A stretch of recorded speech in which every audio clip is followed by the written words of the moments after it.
નમસ્કાર દર્શક મિત્રો, જીટીવી ગુજરાતી ન્યૂઝમાં આપનું હાર્દિક સ્વાગત છે। હવે જોઈશું સમાચાર વિગતવાર। સુરત અઠવા ગેટ ખાતે આવેલા Z F Wadia women's college ખાતે investigation unit for crime against women crime branch દ્વારા સાયબર ક્રાઇમ વિશે માહિતીગાર કરવામાં આવેલ હતા।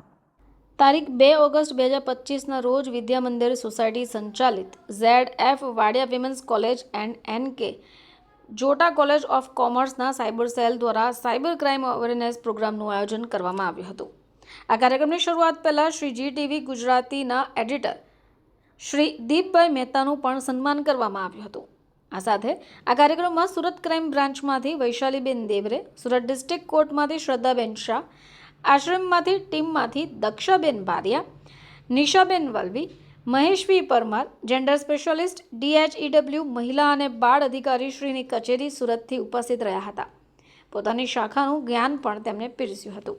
આ સાથે 250 જેટલી વિદ્યાર્થીનીઓએ ઉત્સાહપૂર્વક આ સેમિનારમાં ભાગ પણ લીધો હતો। સંસ્થાના ઇન્ચાર્જ આચાર્ય શ્રી જયેશ એન ચૌહાણ સાહેબે વિદ્યાર્થીઓને પ્રોત્સાહિત પણ કર્યા હતા। આ સમગ્ર કાર્યક્રમનું સંચાલન પ્રાધ્યાપિકા રીના અતુલભાઈ દેસાઈએ કર્યું હતું। जी, माરું नाम Jayesh N Chauhan, incharge principal ZF Wadi women's college. आज શું કાર્યક્રમનું આયોજન કરવામાં આવ્યું જી, આજે અમારી સાયબર સેલ નામનો અમારો એક ડિપાર્ટમેન્ટ છે વિદ્યાર્થીનીઓ માટે। એ અંતર્ગત અમે એક દીકરીઓની સાયબર સુરક્ષા માટે અને દીકરીઓના બીજા કેટલાક વિશિષ્ટ પ્રશ્નો માટે અમે એક પ્રોગ્રામ કર્યો હતો અને એ પ્રોગ્રામમાં લગભગ 250 જેટલી વિદ્યાર્થીનીઓ ભાગ લીધો।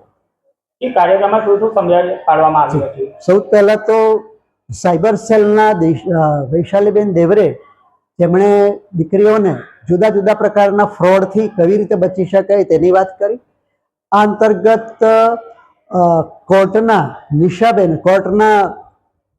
બેને અમને એ સમજાવ્યું કે કયા કયા પ્રકારના ઉપક્રમો ઉપલબ્ધ છે, કયા કયા પ્રકારના રક્ષણો ઉપલબ્ધ છે।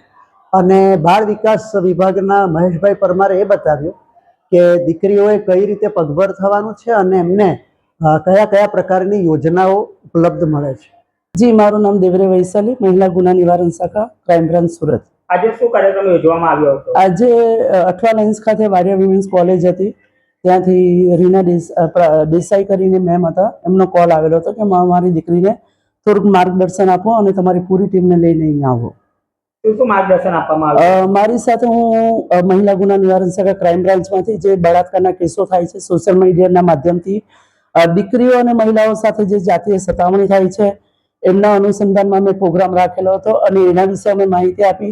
મારી સાથે કોર્ટમાંથી ડિસ્ટ્રિક્ટ કોર્ટમાંથી શ્રદ્ધાબેન શાહ જે PLV છે એમણે એમના ફ્રી લીગલ એડવાઇસ કે જે ફ્રીમાં વકીલ ક્યાંથી મળી શકે છે એમની માહિતી આપી।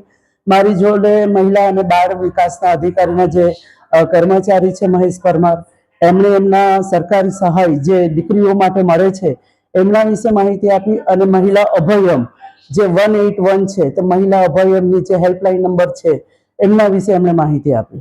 કેટલા વિદ્યાર્થીઓને માહિતગાર કર્યા? આશરે 200 થી 250 જેટલી દીકરીઓ હતી અને પૂરો સ્ટાફ હતો।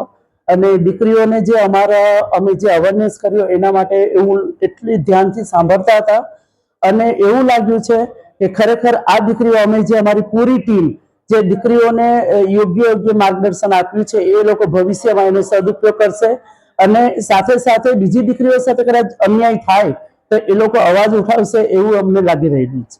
અને આપના સોશિયલ મીડિયાના માધ્યમથી હું દરેક ગવર્મેન્ટ સ્કૂલ હોય કે પ્રાઇવેટ સ્કૂલ હોય કે કોલેજ હોય દરેક જગ્યાએ હું એવું કહેવા માંગુ છું સોશિયલ મીડિયાના માધ્યમથી કે દીકરીઓ છે, દીકરાઓ છે, તમે આવી રીતના એક અવેરનેસ લાવો, એક પ્રોગ્રામનું આયોજન કરો કે જેથી કરીને જેને ખબર નથી કે સરકાર એમને શું સહાય કરે છે, વકીલ ક્યાંથી ફ્રીમાં મળે છે અને પોલીસ એમને શું મદદરૂપ થઈ શકે છે, એને સોશિયલ મીડિયાના માધ્યમથી હું એમ કહીશ કે તમે આવી રીતના અવેરનેસનો પ્રોગ્રામ રાખો કે જેથી કરીને અમે ત્યાં પૂરી ટીમ આવીએ અને મહિલાઓ અને બાળકોને જે જાતીય સતામણી થાય છે એમના માટે એમને સાંભળી યોગ્ય માર્ગદર્શન આપીએ અને એમને ન્યાય અપાવવાનો અમે પૂરતો કોશિશ કરીશું।